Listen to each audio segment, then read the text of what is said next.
VC প্রো-ভিসির পদত্যাগে KUET শিক্ষার্থীদের উল্লাস, ক্যাম্পাসে আনন্দ মিছিল। ৪ মে একাডেমিক কার্যক্রম শুরু, সার্চ কমিটির মাধ্যমে নিয়োগ হবে নতুন উপাচার্য। তারেক রহমানের দেশে ফেরা ঠেকাতে ষড়যন্ত্র চলছে, অভিযোগ বিএনপি নেতাদের। বললেন, চক্রান্তের জাল বিস্তার করছে প্রশাসনে থাকা স্বৈরাচারের সহযোগীরা। বিশ্বব্যাপী বর্জ্য তৈরি করছে বর্তমান সভ্যতা, কাতার বিশ্ববিদ্যালয়ে প্রধান উপদেষ্টা। কার্বন নিঃসরণ মুক্ত বিশ্ব গড়তে তরুণদের কাজ করার আহ্বান। অবৈধ সম্পদ আর সন্দেহজনক লেনদেন, সাবেক প্রতিমন্ত্রী শাহরিয়ার আলমের বিরুদ্ধে দুদকের মামলা। জিয়াউল হারুনের সম্পত্তি ক্রোকের নির্দেশ আদালতের। এবং রাস্তা পারাপারে রাজধানীতে প্রথমবারের মতো চালু হলো ট্রাফিক পুশ বাটন। প্রথম পর্যায়ে থাকছে 22 পয়েন্টে। পথচারীদের সন্তোষ, মেনে চলতে হিমশিম অবস্থা চালকদের।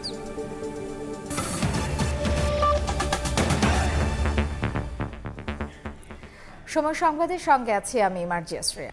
কুয়েটের ভিসি প্রো-ভিসির পদত্যাগে ক্যাম্পাসে আনন্দ মিছিল করছেন কুয়েট শিক্ষার্থীরা। এই মুহূর্তে সেখানে আছেন সহকর্মী বেল্লাল হোসেন সজল। সরাসরি যাচ্ছি তার কাছে। পতাকা হাতে বিজয় উল্লাস করছে কুয়েটের শিক্ষার্থীরা। এই মুহূর্তে আমরা দেখতে পাচ্ছি যে খুলনা প্রকৌশল ও প্রযুক্তি বিশ্ববিদ্যালয়ের যে দুর্বার বাংলা চত্বর রয়েছে তার সামনেই কিন্তু শিক্ষার্থীরা বিজয় মিছিল করছেন। এই মুহূর্তে তারা কিন্তু আজানের জন্য অপেক্ষা করছেন। আমরা দেখতে পাচ্ছি যে 4টা থেকেই কিন্তু শিক্ষার্থীরা খুলনা প্রকৌশল ও প্রযুক্তি বিশ্ববিদ্যালয়ের যে স্টুডেন্ট ওয়েলফেয়ার সেন্টার সেখানেই জড়ো হন এবং তারা আস্তে আস্তে জড়ো হয়ে সেখানে কিন্তু আমরা দেখেছি বিভিন্ন গানের তালে কিন্তু তারা নাচ করছিলেন। পাশাপাশি তাদের মধ্যে যে বিজয়ের উল্লাস সেটি কিন্তু আমরা দেখতে পাচ্ছি। এবং আপনারা জানেন যে গতকাল রাতে খুলনা যে কুয়েটের যে বিশ্ববিদ্যালয়ের যে মঞ্জুরি কমিশন তাদের ঘোষণার প্রেক্ষিতেই কিন্তু তারা যে 58 ঘন্টার যে অনশন সেই অনশন প্রত্যাহার করেন এবং তারা রাতেও কিন্তু বিজয় মিছিল করেছেন এবং পূর্ব ঘোষিত অনুযায়ী আজকে সকাল 10টায় তাদের এই বিজয় মিছিল করার কথা ছিল। সেখান থেকেই কিন্তু তারা আজকে বিকেলে 4টায় বিজয় মিছিল করার ঘোষণা দেন। এর পরিপ্রেক্ষিতে কিন্তু আমরা দেখেছি বিকেল থেকেই শিক্ষার্থীরা কুয়েট ক্যাম্পাসে আসতে শুরু করেন। এরপরে আমরা দেখতে পাচ্ছি যে জাতীয় পতাকা হাতে তারা তাদের যে উল্লাস সেটি কিন্তু করছেন। ইতিমধ্যে কিন্তু তারা এই যে কুয়েটের ক্যাম্পাসের মধ্যে কিন্তু যে বিজয় মিছিল সেটি কিন্তু শুরু করেছেন এবং তাদের বিভিন্ন স্লোগানের মধ্য দিয়ে কিন্তু তারা এই যে আজকের যে বিজয় মিছিল সেটি কিন্তু শুরু করেছে। টানা 2 মাসের আন্দোলন বলা যায়। গত 18 ফেব্রুয়ারি কুয়েটের ছাত্র রাজনীতি নিষিদ্ধের জের ধরে কুয়েটের মধ্যেই কিন্তু যে শিক্ষার্থী এবং ছাত্রদলের যারা কর্মী রয়েছেন তাদের মধ্যে এক সংঘর্ষের ঘটনা ঘটে। তারই প্রেক্ষাপটে টানা 2 মাস কিন্তু কুয়েটের অস্থিতিশীল পরিস্থিতি বিরাজ করছিল এবং পরবর্তীতে আমরা দেখেছি যে গত 15ই এপ্রিলে তারা কিন্তু যে কুয়েটের তালা ভেঙে কুয়েটের যে হলগুলো সেখানেই প্রবেশ করেন। এর পরবর্তীতে তাদের যে 6 দফা দাবি ছিল কুয়েটের ছাত্ররাজনীতি রাজনীতি নিষিদ্ধ সহ কুয়েটের যে ভিসি রয়েছেন উপাচার্য তারও কিন্তু তারও পদত্যাগের দাবি জানিয়েছিলেন। সবশেষ আমরা দেখতে পেরেছি যে তারা যেটি বলছেন যে তাদের যে আন্দোলনের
আমরা শুনছিলাম যে শিক্ষার্থীরা বিভিন্ন স্লোগান দিচ্ছিলেন।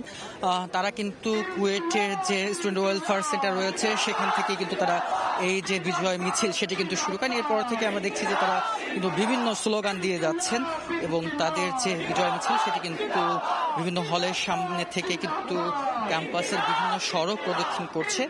আমরা এই মুহূর্তে দেখছি যে কুয়েটের শিক্ষার্থীরা তাদের যে আন্দোলন আন্দোলনের পর টানা 2 মাসের যে আন্দোলন সেই আন্দোলন শেষ করে তারা কিন্তু কুয়েটের মধ্যে এই যে বিজয় মিছিল সেটি কিন্তু তারা করছেন এবং শিক্ষার্থীরা বলছেন যে তাদের এই যে দীর্ঘদিনের আন্দোলনের পর থেকেই তারা কিন্তু আজকে একেবারে কুয়েটকে স্বাধীন করেছেন এবং এই স্বাধীনতা বজায় রাখতে যে ভিসি আসবে তাদের কিন্তু সুষ্ঠু তদন্তের দাবি জানিয়েছেন। এই ছিল আমার কাছে কুয়েট থেকে শিক্ষার্থীদের যে আন্দোলন মিছিল তার সর্বশেষ। সরাসরি ছিলাম খুলনা প্রকৌশল ও প্রযুক্তি বিশ্ববিদ্যালয়।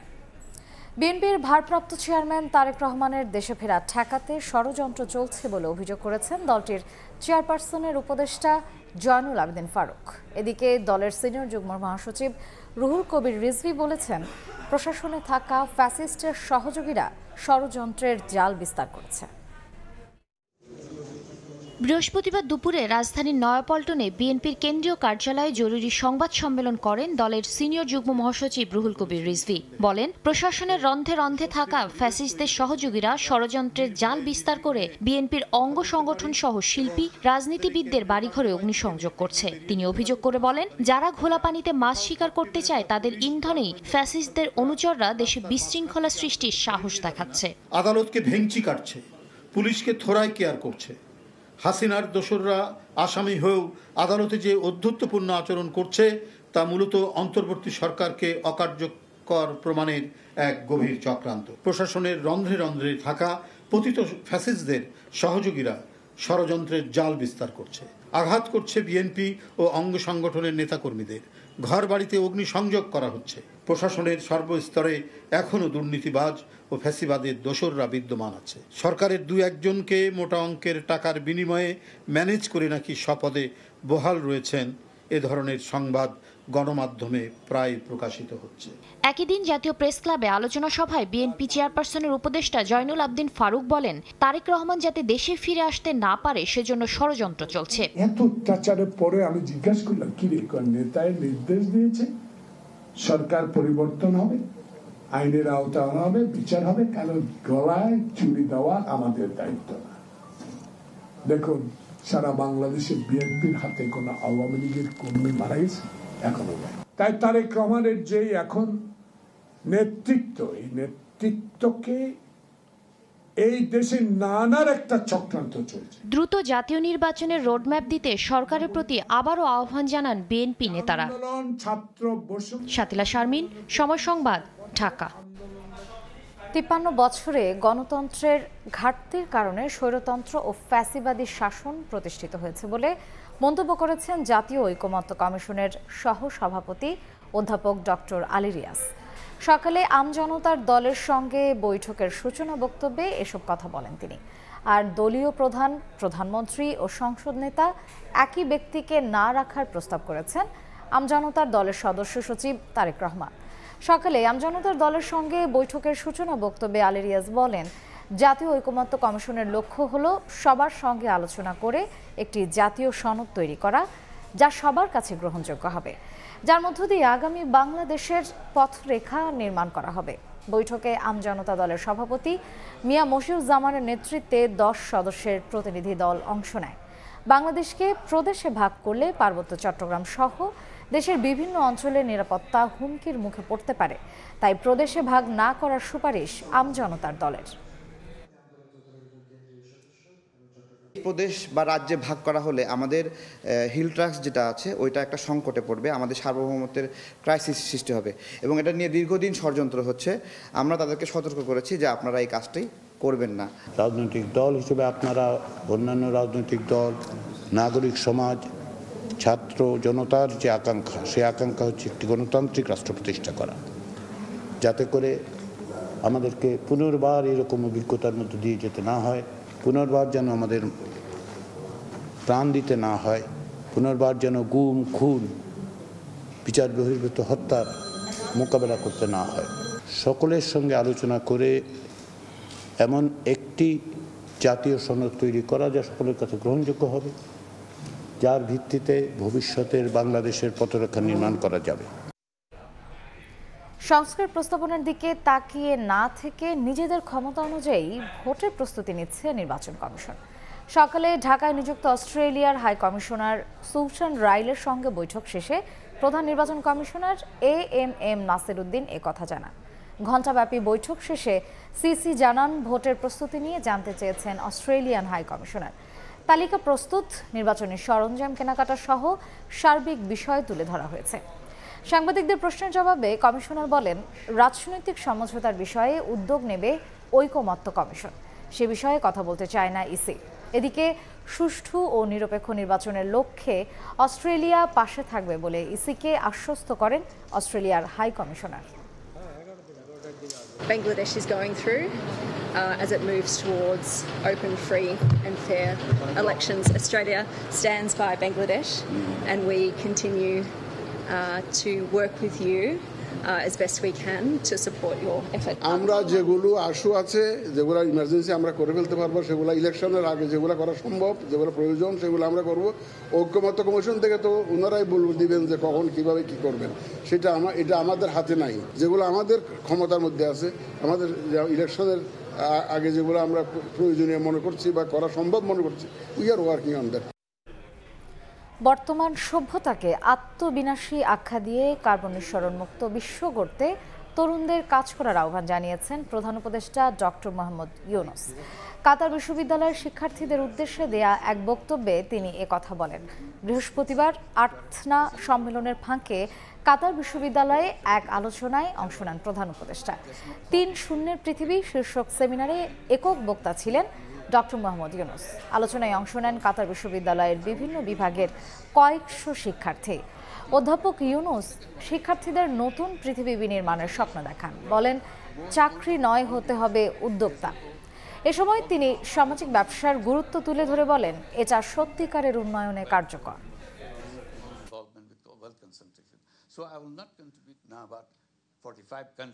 The civilization that we are going through is a self-destructive civilization. We cannot protect ourselves from that civilization. This civilization will kill us completely.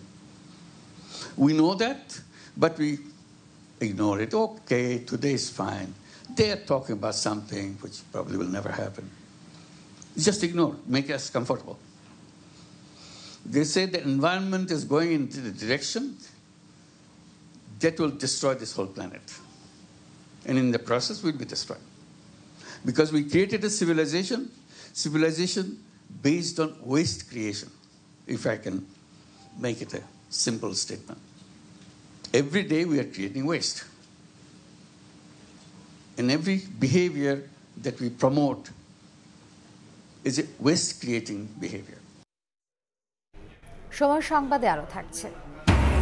Khagrachari থেকে অপহরণের ৮ দিন পর মুক্তি পেলেন চট্টগ্রাম বিশ্ববিদ্যালয়ের ৫ শিক্ষার্থী, জানিয়েছে পাহাড়ি ছাত্র পরিষদ, নিশ্চিত করেছে পুলিশও।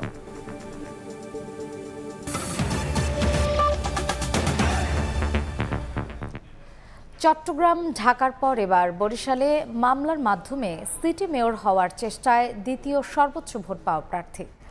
ভোটে কারচুপির অভিযোগ এনে ১৭ এপ্রিল হাতপাখার প্রার্থী সৈয়দ ফয়জুল করিমের করা মামলার শুনানির দিন ধার্য করা হয়েছে ৫ মে। বৃহস্পতিবার শুনানির দিন থাকলেও তা হয়নি। তবে এদিন ফয়জুল করিমকে মেয়র ঘোষণার দাবিতে মিছিল করেছেন তার অনুসারীরা।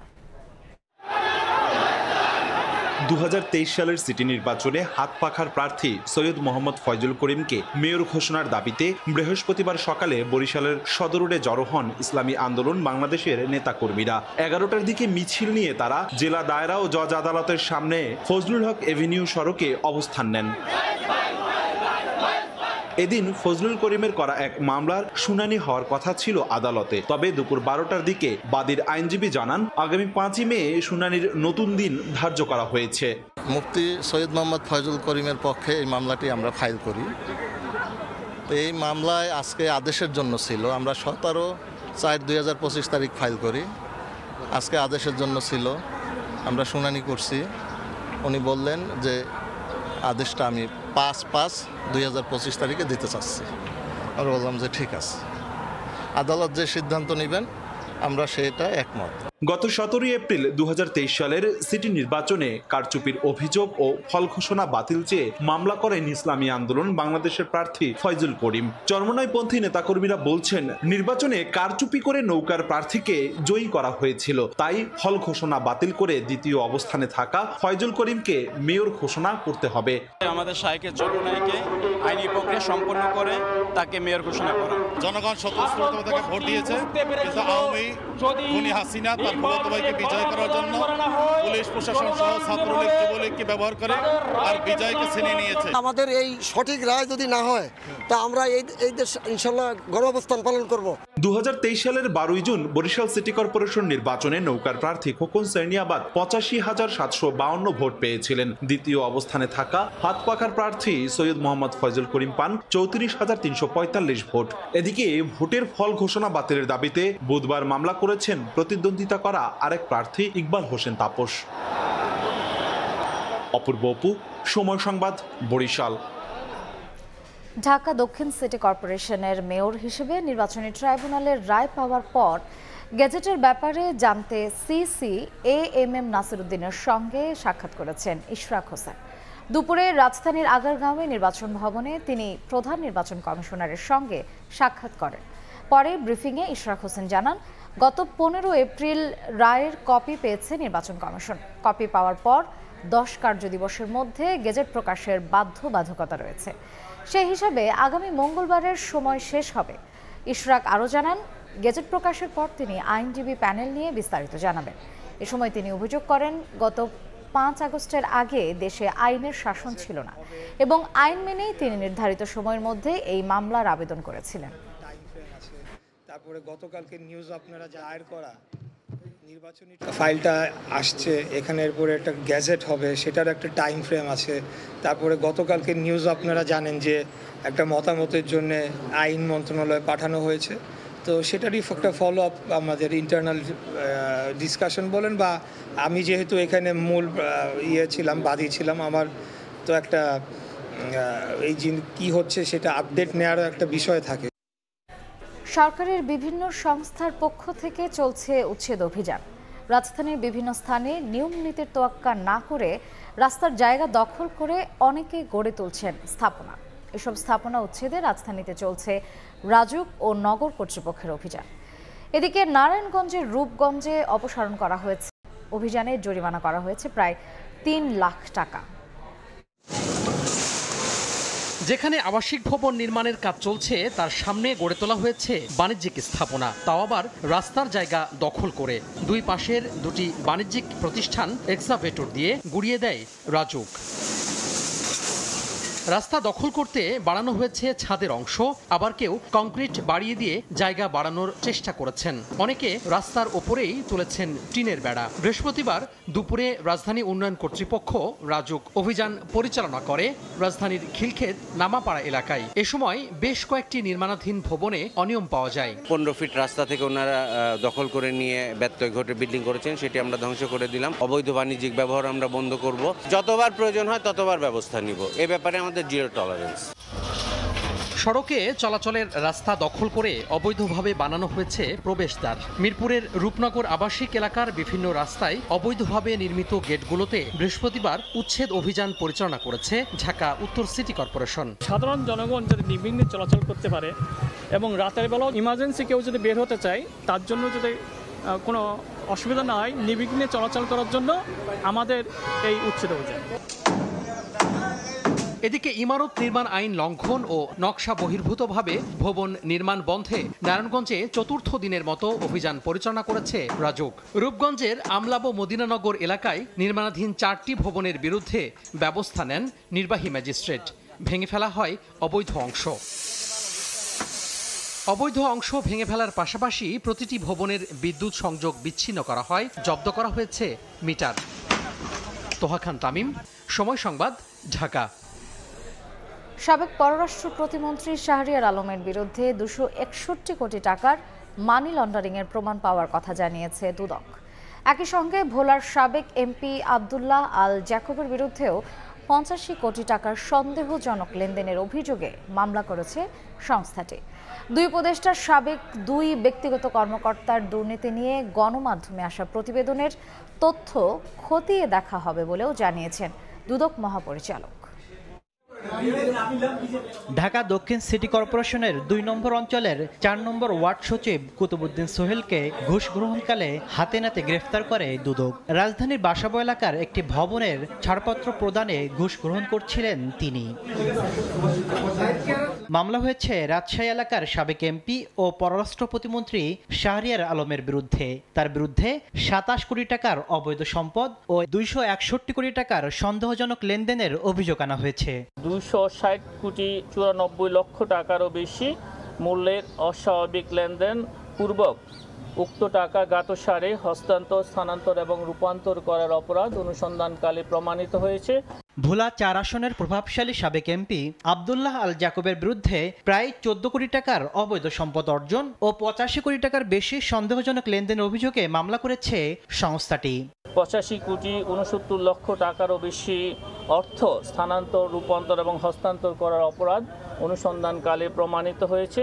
এদিন দুই উপদেষ্টার সাবেক এপিএস ও ব্যক্তিগত সহকারীর বিরুদ্ধে গণমাধ্যমে আসা অভিযোগের বিষয়ে আইন মেনেই ব্যবস্থা নেওয়ার কথা জানান দুদক মহাপরিচালক। যথাযথ আইনি প্রক্রিয়া অনুসরণ করে সবগুলো বিষয় বিবেচনা করা হবে। তাসলিম তৌহিদ, সময় সংবাদ, ঢাকা।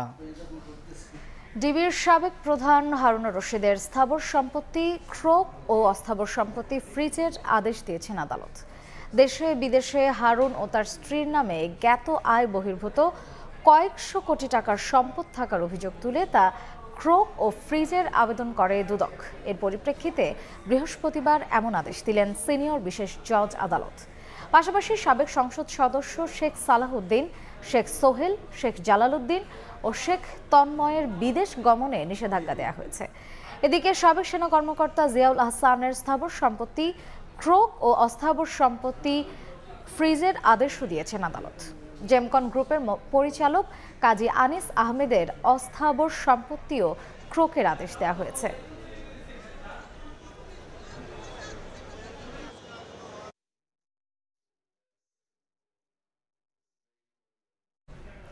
দিনাজপুর, নীলফামারী ও ঠাকুরগাঁওয়ে বিএনপির প্রশিক্ষণ কর্মশালায় ভার্চুয়ালি যোগ দিয়ে বক্তব্য রাখছেন দলটির ভারপ্রাপ্ত চেয়ারম্যান তারেক রহমান। সরাসরি যাচ্ছি সেখানে।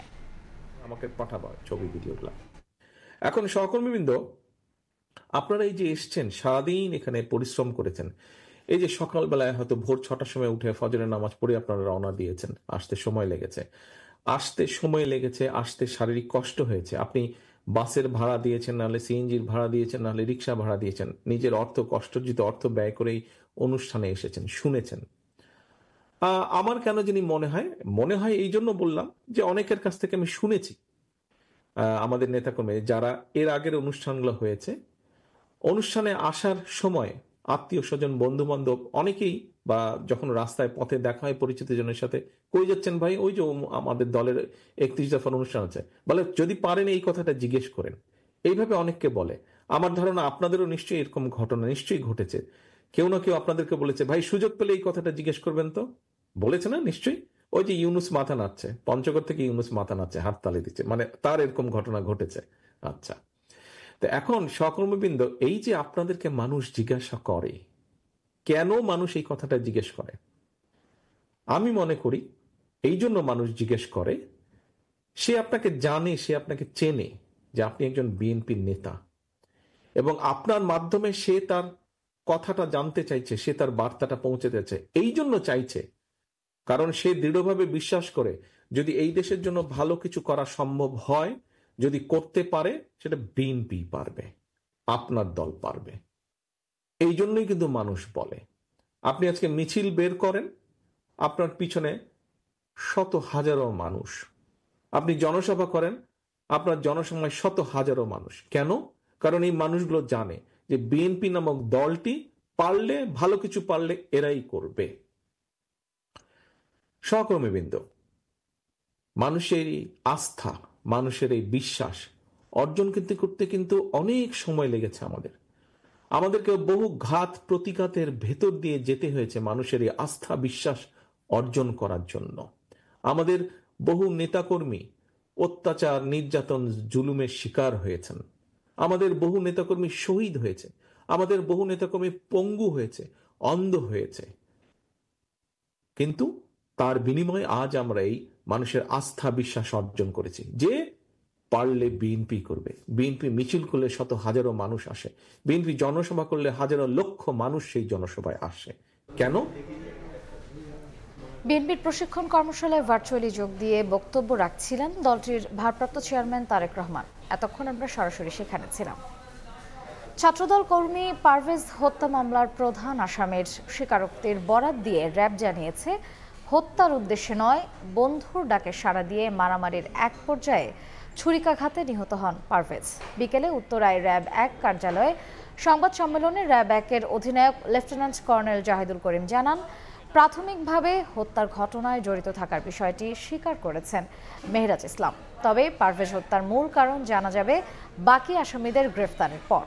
এই ঘটনায় 2 ছাত্রী ও বহিরাগত কয়েকজনকে আটকে র্যাব অভিযান চালাচ্ছে বলেও সংবাদ সম্মেলনে জানানো হয়।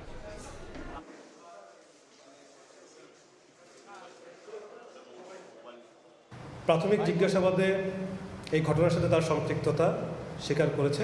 আমরা চেষ্টা করতেছি এখানে আমার যে কজন আছে এখান থেকে আরও কিছু নতুন লিড পাচ্ছি আমরা।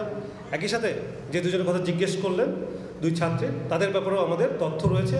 আমরা চেষ্টা করতেছি অনেক দ্রুত তাদেরকে ধরার জন্য এবং আদালতের নির্দেশ অনুযায়ী কার্যক্রম করার জন্য। অপরাধীর ক্ষেত্রে রাজনৈতিক পরিচয় নিয়ে আসলে অন্তত আমরা খুব বেশি ইনকোয়ারি করতেছি না এই মুহূর্তে।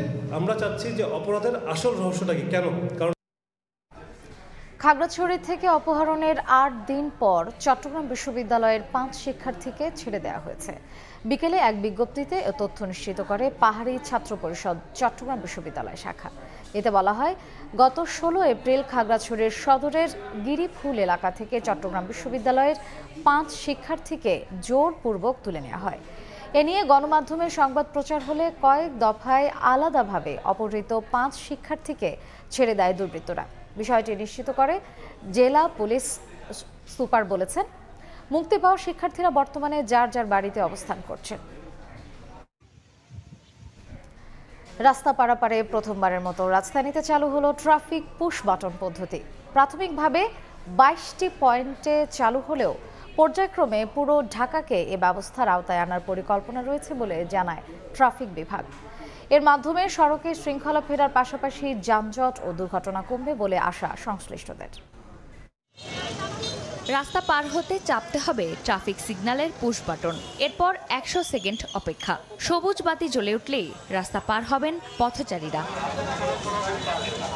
বৃহস্পতিবার সকালে নিরাপদ পথচারী পারাপারে পরীক্ষামূলক প্রকল্প চালু করা হয় মিরপুর 2 নম্বরে। রাজধানীর সড়কে শৃঙ্খলা ফিরিয়ে আনা এবং পথচারীদের নিরাপদ চলাচল নিশ্চিতে বেসরকারি প্রতিষ্ঠান জাইকার অর্থায়নে প্রকল্পটি ব্যবস্থাপনার দায়িত্বে আছে ঢাকা মহানগর পুলিশের ট্রাফিক বিভাগ। নতুন এই পদ্ধতিতে পথচারীরা সন্তুষ্টি প্রকাশ করলেও দীর্ঘদিনের অভ্যাস বদলাতে হিমশিম খেতে হচ্ছে যানবাহন চালকদের। এতে কিছুটা বিপাকে পড়েন ট্রাফিক সহায়তা কর্মীরাও। এখন যে সিস্টেমটা করেছে এটা খুবই বেটার, বাচ্চা নিয়ে যাতায়াত করতে পারি স্বাচ্ছন্দ্যে। সবাই তো নিজের মতো করে চলে যাচ্ছে, কথা শুনে না। যারা কথা না শুনে তাদেরকে দাঁড়া করে রেখে অনেক মানুষ জড়ো হলে 2 মিনিট পরে নিয়ে যায়। উদ্যোগটা কন্টিনিউ করা উচিত। দেখা যায় যে রোড পার হতে গেলে রোড অ্যাক্সিডেন্ট হচ্ছে, সেই ক্ষেত্রে যদি বলি এই উদ্যোগটা অনেক ভালো। মানুষ অভ্যাসগতভাবে সবকিছু আসলে একদিনে চেঞ্জ করা সম্ভব না। তাদেরকে বোঝানোর মাধ্যমে, অ্যাওয়ারনেসের মাধ্যমে এটা কিভাবে করা যায় সেই জিনিসটা আমরা প্ল্যান করছি। জাইকা জানায়, গণসচেতনতা বৃদ্ধির পাশাপাশি আইনের প্রয়োগ বাড়লেই আলোর মুখ দেখবে এই উদ্যোগ। আমরা যদি সম্মিলিতভাবে আমাদের যে রোড ইউজাররা তারা যদি ট্রাফিক আইন মানে, তাহলেই এটা আমরা যেভাবে বলতেছি যে একদম ফ্রি এবং জ্যাম ফ্রি থাকা, তাহলেই সেটা সম্ভব। এটা একটু জটিল। শুধুমাত্র সচেতনতা বা কোনো সাময়িক প্রকল্প দিয়ে একে নিয়ন্ত্রণ করা সম্ভব নয়। এজন্য প্রয়োজন কাঠামোগত শিক্ষা ও আইনের প্রয়োগ।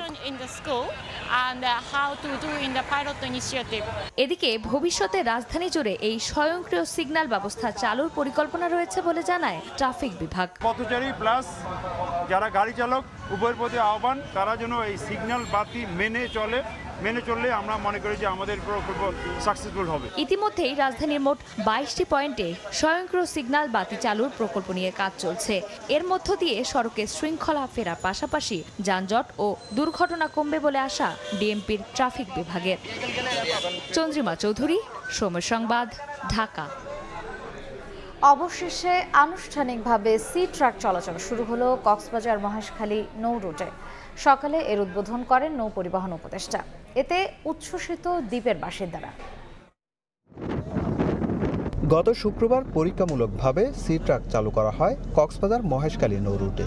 এক সপ্তাহ পর শুরু হলো নিয়মিত চলাচল। বৃহস্পতিবার সকালে এই নৌ রুটে আনুষ্ঠানিক সি ট্রাক চলাচলের উদ্বোধন করেন নৌ পরিবহন উপদেষ্টা M Sakhawat Hossain. Sea truck চলাচল শুরু হওয়ায় উচ্ছ্বসিত দ্বীপের বাসিন্দারা। আজকে শুধু মহেশখালীর মানুষ নয়, মহেশখালীর প্রাণ প্রকৃতি পর্যন্ত খুশি। যারা দীর্ঘদিন ধরে এই ঘাট পারাপার নৌ পারাপার নিয়ে যারা দুর্ভোগ ছিল, বিভিন্ন সময় ভিকটিম হয়েছে, তাদের জন্য একটা খুবই আনন্দের দিন। আমরা যে কষ্ট ছিলাম, আমাদের ভবিষ্যতে পরজন্মগুলো এরকম কষ্ট থাকবে না আশা করি। সি ট্রাক উদ্বোধনের পর কক্সবাজার থেকে মহেশখালী যান নৌ পরিবহন উপদেষ্টা। এ সময় এই নৌ রুটে আরও একটি সি ট্রাক দেওয়ার দাবি জানান স্থানীয়রা। একটা যান দিয়ে এত বড় অঞ্চলের চাহিদা মিটবে না। আমি অনুরোধ করব 2টা সি ট্রাক যেন দেওয়া হয়। শীঘ্রই আরও একটি সি ট্রাক দেওয়ার আশ্বাস দেন নৌ পরিবহন উপদেষ্টা। আমাদের যে লিমিটেড রিসোর্সের মধ্যে এটা হয়েছে, যেটা গত 17, 18, 20, 30 বছরে হয়নি। এটা সরকারের যেমন সদিচ্ছা, জনগণের চাহিদা ছিল বলেই এটা আমরা করতে পেরেছি। 250 যাত্রী ধারণ ক্ষমতার সি ট্রাকটি কক্সবাজার থেকে প্রতিদিন সকাল 8:30, দুপুর 12টা এবং সন্ধ্যা 6টায় মহেশখালীর উদ্দেশ্যে ছেড়ে যাবে। মহেশখালী থেকে কক্সবাজারের উদ্দেশ্যে ছাড়বে প্রতিদিন সকাল 7:30টা, বেলা 11টা এবং বিকেল 5টায়। সুজাউদ্দিন রুবেল, সময় সংবাদ, কক্সবাজার। দেখছেন সময় সংবাদ। একদম ফ্রেশ বিশ্বমানের প্রযুক্তির সকল সুবিধা নিয়ে ভালো থাকুন আপনিও। কঙ্কা। বর্ষার আগে রাজধানীর বিভিন্ন এলাকায় মশার উপদ্রব বাড়লেও নেই সিটি কর্পোরেশনের তৎপরতা। কিছু জায়গায় ওষুধ ছিটানো হলেও একে লোক দেখানো বলে অভিযোগ নগরবাসীর। বছর বছর অর্থ বরাদ্দ বাড়লেও নেই সুফল। কীটতত্ত্ববিদরা বলছেন 2 সিটি কর্পোরেশনের মশক নিধন কার্যক্রম কখনোই খুব শক্তিশালী ছিল না।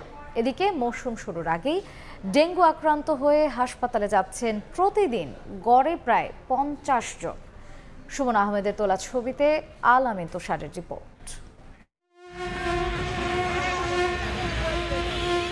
সূর্যাস্তের এই দৃশ্য নগরবাসীর জন্য যতটা আনন্দের, ঠিক ততটাই আতঙ্কের। কেননা স্বাস্থ্য অধিদপ্তরের তথ্য বলছে এবছর চলতি মাস পর্যন্ত ডেঙ্গু আক্রান্ত হয়েছেন প্রায় 2500 জন, আর মৃত্যুর সংখ্যাটাও 20 ছুঁই। যদিও এতে যুক্ত নেই বেশিরভাগ বেসরকারি হাসপাতালের তথ্য।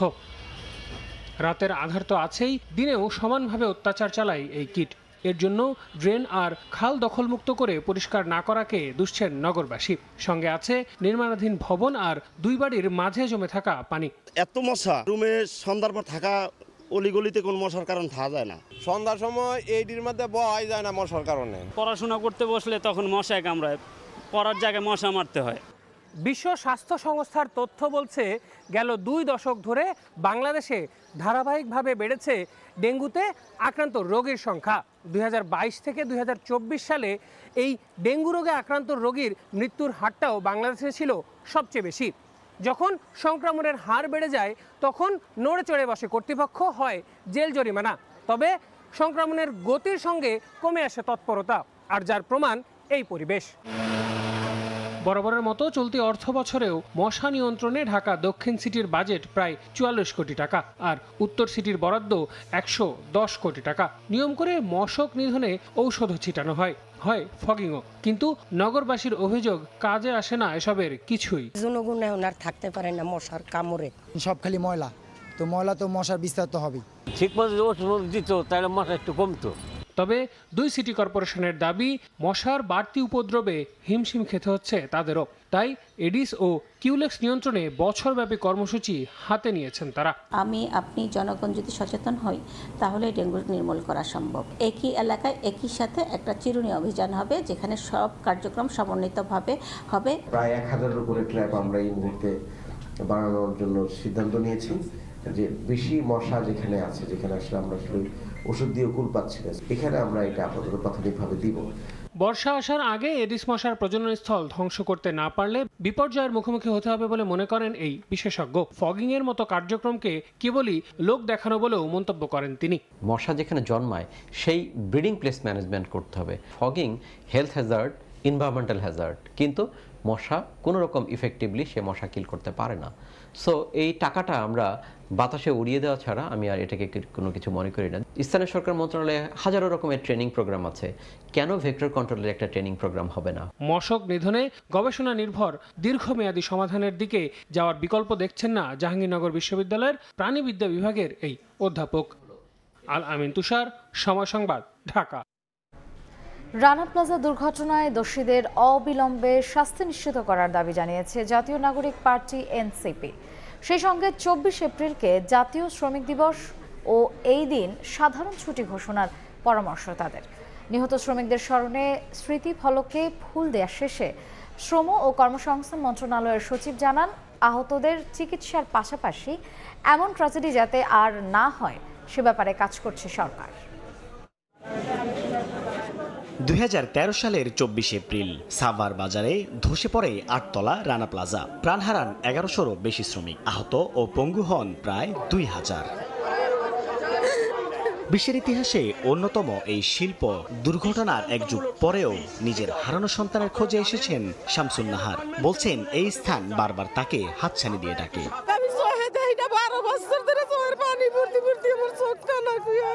মর্মান্তিক এই ঘটনার 12 বছরেও শেষ হয়নি বিচার। সুষ্ঠু বিচারের দাবিতে বৃহস্পতিবার সকাল থেকেই দলে দলে সাভার বাজারে এসেছেন শ্রমিকদের নানা সংগঠন।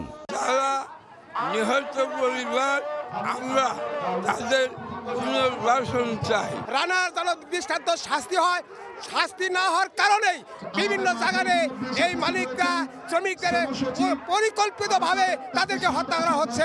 অনুষ্ঠানের আয়োজন করে জাতীয় নাগরিক পার্টি এনসিপিও। দলটির সদস্য সচিব এতে অংশ নিয়ে বলেন, আওয়ামী লীগের জাতাকলে শুধু শ্রমিক নয়, জীবন দিতে হয়েছে সাধারণ মানুষকেও। সরকারিভাবে 24 এপ্রিল রানা প্লাজা দিবসকে জাতীয় শ্রমিক দিবস হিসেবে ঘোষণা করতে হবে। সব শ্রমিকদেরকে অবশ্যই ক্ষতিপূরণ প্রদান করতে হবে। এ সময় শ্রম মন্ত্রণালয়ের সচিব বলেন, আহতদের চিকিৎসার পাশাপাশি শোভন কর্মপরিবেশ সহ ন্যায্য অধিকার প্রতিষ্ঠায় কাজ করছে তার মন্ত্রণালয়। আরো অনেক ঘটনা, এই ঘটনাগুলো যাতে পুরোপুরি বন্ধ হয়, এই কারণে আপনারা জানেন শ্রম রানা প্লাজা ধসের স্থানে নিহত শ্রমিকদের স্মরণে শহীদ মিনার করার জোর দাবি জানিয়েছেন শ্রমিকরা।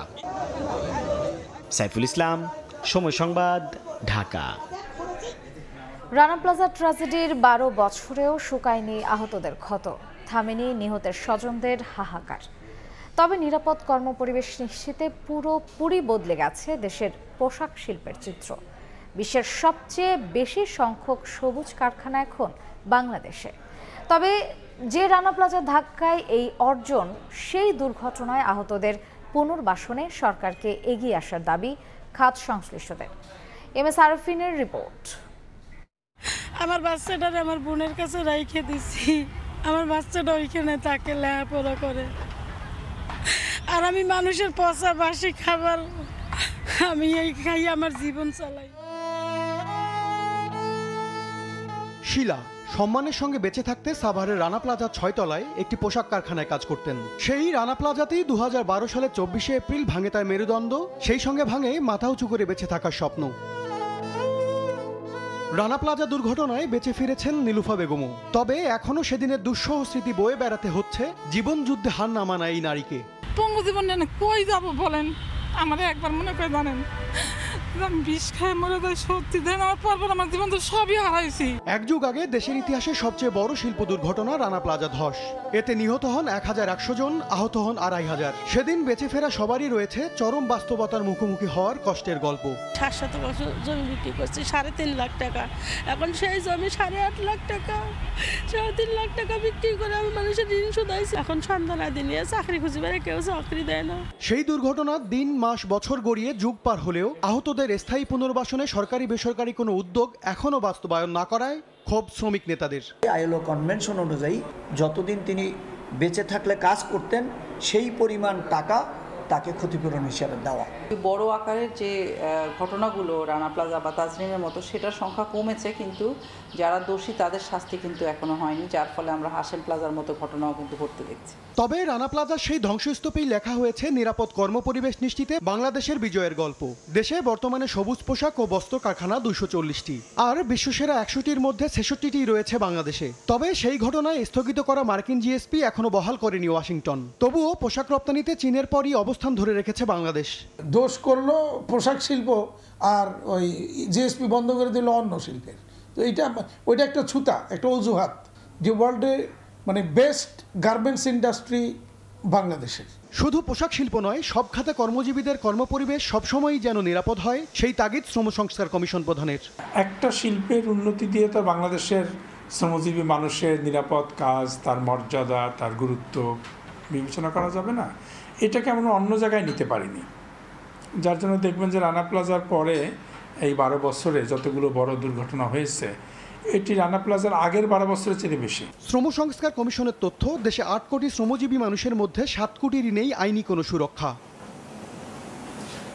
রানা প্লাজা ট্র্যাজেডির পর দেশের পোশাক খাতের কারখানাগুলোতে শ্রমিকদের নিরাপত্তা নিশ্চিতে এখন শক্ত অবস্থানে বাংলাদেশ। বিশ্বের সবচেয়ে বেশি সবুজ কারখানার সংখ্যাও এখন বাংলাদেশেই। শ্রমিকদের কাঙ্ক্ষিত ক্ষতিপূরণ, চিকিৎসা ও পুনর্বাসনে এখনই মনোযোগী হওয়ার উপযুক্ত সময় বলে মনে করেন বিশেষজ্ঞরা। MS আরিফিন, সময় সংবাদ, ঢাকা। সময় সংবাদে আরও থাকছে। কাশ্মীরে হামলাকারীদের 2 জন পাকিস্তানি, দাবি ভারতীয় পুলিশের। মোদির রণহুঙ্কার, সন্ত্রাসীদের খুঁজে বের করে শাস্তির হুঁশিয়ারি, জবাব দিতে পাকিস্তানের জরুরি বৈঠক।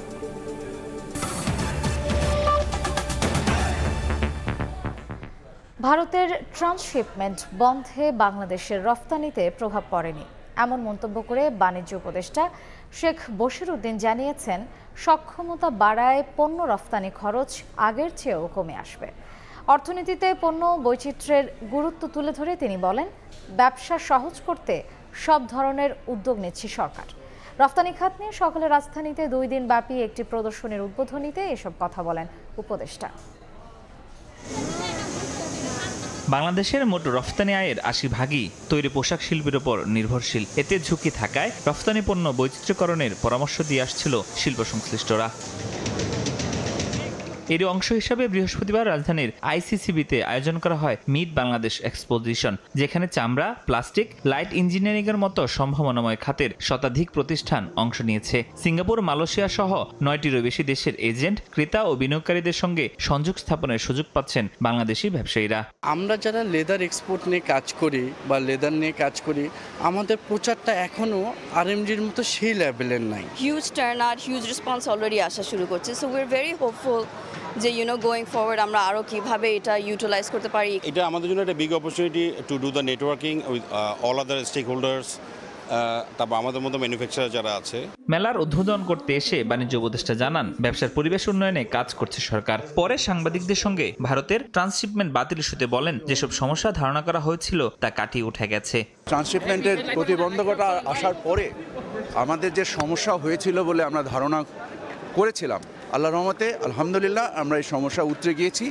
এখন আমরা কস্ট কমানোর কাজ করছি। একটা করে সপ্তাহ 2-এর মধ্যে আমরা পূর্বের যে খরচ ছিল ইনশাল্লাহ সেই খরচ বা তার থেকে কমে আমরা এই কাজটা করতে পারব। 2 দিন ব্যাপী আন্তর্জাতিক এই প্রদর্শনীটির পর্দা নামবে শুক্রবার সন্ধ্যা 7টায়। ফরহাদুর রহমান, সময় সংবাদ, ঢাকা। গ্রাহকের FDR-এর প্রায় 3 কোটি টাকা আত্মসাতের অভিযোগ উঠেছে শাহজালাল ইসলামী ব্যাংকের জয়পাড়া দোহার শাখার সাবেক ম্যানেজার শহীদুল ইসলামের বিরুদ্ধে। এরই মধ্যে তার বিরুদ্ধে মামলা করেছে ব্যাংক কর্তৃপক্ষ। অবিলম্বে FDR-এর টাকা বুঝিয়ে দেওয়ার দাবি জানিয়েছেন ভুক্তভোগীরা। বৃহস্পতিবার জাতীয় প্রেস ক্লাবে এক সংবাদ সম্মেলনে এই দাবি জানান তারা। বলে কি যে টাকাটা কেউ যদি পায় তো জাল তাকে ধরে। আপনি কি আমারে বলতেছেন তাহলে আমি এটা জাল করে আনছি বাহির থেকে? আমার তো কোনো বা এর বাসায় যাই দিইনি বা কোথাও যাই দিইনি। আমি দিছি কার কাছে? ম্যানেজার কাছে। ম্যানেজার রুমে বসে আমি এটা করছি। ম্যানেজার টাকা আত্মসাৎ করছে বিদায়ী ব্যাংক তার বিরুদ্ধে মামলা করছে। এখন আমাদের আকুল আবেদন যাহাতে আমরা টাকাটা পাইতে পারি, সরকার আমাদের ব্যবস্থা নেয়। কাশ্মীরে হামলাকারীদের মধ্যে 2 জন পাকিস্তানের নাগরিক বলে দাবি করেছে ভারতীয় পুলিশ। জড়িতরা পৃথিবীর যে প্রান্তেই থাকুক খুঁজে বের করে শাস্তি নিশ্চিত করা হবে বলে হুঁশিয়ারি দিয়েছেন প্রধানমন্ত্রী নরেন্দ্র মোদী। হামলার ঘটনায় উত্তপ্ত হয়ে উঠেছে নয়াদিল্লি ইসলামাবাদ সম্পর্ক।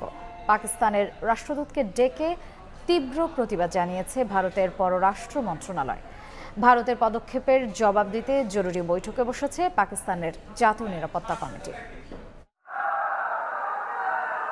কাশ্মীরের পেহেলগামে ভয়াবহ সন্ত্রাসী হামলার 2 দিন পর বৃহস্পতিবার প্রথমবার জনসম্মুখে বক্তব্য রাখেন নরেন্দ্র মোদী। বিহারে রাজনৈতিক জনসমাবেশে দেয়া বক্তব্যে জড়িতদের বিরুদ্ধে কড়া বার্তা দেন ভারতের প্রধানমন্ত্রী। সন্ত্রাসীদের খুঁজে বের করে শাস্তি নিশ্চিত করার ঘোষণা দেন তিনি। ভারত প্রতিটি সন্ত্রাসী ও তাদের সমর্থকদের চিহ্নিত করবে, তাদের খুঁজে বের করবে এবং শাস্তি দেবে। এদিনও ভারতের বিভিন্ন শহরে পাকিস্তান বিরোধী বিক্ষোভ হয়েছে। এই হামলার জন্য পাকিস্তানকে দায়ী করে স্লোগান দিয়েছেন বিক্ষোভধরা। সন্দেহভাজন সন্ত্রাসীদের মধ্যে 2 জন পাকিস্তানের নাগরিক বলে দাবি করেছে কাশ্মীর পুলিশ। তারা সবাই পাকিস্তান ভিত্তিক সংগঠন লস্কর-ই-তৈয়বার সদস্য বলেও দাবি করা হয়। তবে এমন অভিযোগ অস্বীকার করেছে গোষ্ঠীটি। সব ভারতের নাটক বলে মন্তব্য করেছে সংগঠনটির অন্যতম প্রধান সাইফুল্লাহ।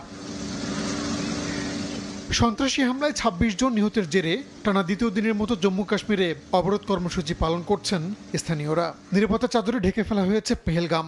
পর্যটন স্পটগুলোতে নিরাপত্তা বাড়ানো হলেও শঙ্কায় ভুগছেন স্থানীয়রা। হামলার ঘটনায় উত্তাপ বাড়ছে ভারত ও পাকিস্তানের মধ্যে। বুধবার রাতে ভারতের জাতীয় নিরাপত্তা বিষয়ক কমিটির বৈঠকে পাকিস্তানের সঙ্গে সীমান্ত বন্ধ, সিন্ধু পানি চুক্তি স্থগিত, কূটনীতিকদের বহিষ্কার সহ বেশ কিছু পদক্ষেপ নেওয়া হয়। রাতেই নয়াদিল্লিতে নিযুক্ত পাকিস্তানের শীর্ষ কূটনীতিককে ডেকে সরকারের নির্দেশনা আনুষ্ঠানিকভাবে জানায় ভারতের পররাষ্ট্র মন্ত্রণালয়। এদিকে ভারতের পদক্ষেপের পাল্টা জবাব দিতে জাতীয় নিরাপত্তা কমিটির জরুরি বৈঠকে বসেছে পাকিস্তান। বৈঠকে সামরিক ও বেসামরিক শীর্ষ কর্মকর্তারা উপস্থিত আছেন বলে জানা গেছে। ভারত পাকিস্তানের বিরুদ্ধে মিথ্যা অভিযোগ আনছে বলেও দাবি করেছে দেশটির অনেক রাজনীতিবিদ। রাহানুল রানা, সময় সংবাদ। খেলার খবর। জিম্বাবুয়ের বিপক্ষে টেস্টে এই ফলাফল বাংলাদেশ ক্রিকেটের জন্য বিব্রতকর। শান্ত মিরাজদের সক্ষমতা নিয়ে বোর্ডের যে ধারণা তার সঙ্গে এই পারফরমেন্স কোনোভাবেই মেলে না। সিলেট টেস্টের পোস্টমর্টেম করতে গিয়ে এভাবেই নিজের অভিব্যক্তি প্রকাশ করলেন cricket operations chairman Nazmul Abedin Fahim.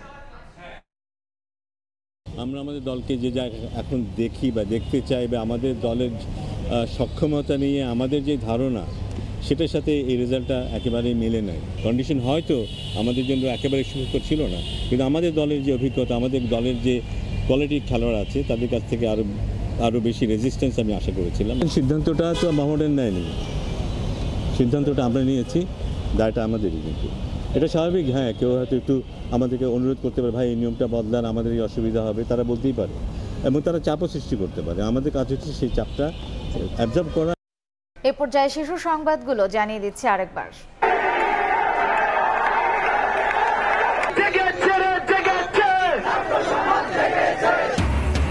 VC pro ভিসির পদত্যাগে KUET শিক্ষার্থীদের উল্লাস। ক্যাম্পাসে আনন্দ মিছিল। 4 মে একাডেমিক কার্যক্রম শুরু। সিদ্ধান্তে শিক্ষক সমিতির আপত্তি। তারেক রহমানের দেশে ফেরা ঠেকাতে ষড়যন্ত্র চলছে, অভিযোগ বিএনপি নেতাদের। বললেন, চক্রান্তের জাল বিস্তার করছে প্রশাসনে থাকা স্বৈরাচারের সহযোগীরা। এবং বিশ্বব্যাপী বর্জ্য তৈরি করছে বর্তমান সভ্যতা। কাতার বিশ্ববিদ্যালয়ের প্রধান উপদেষ্টা। কার্বন নিঃসরণ মুক্ত বিশ্ব গড়তে তরুণদের কাজ করার আহ্বান।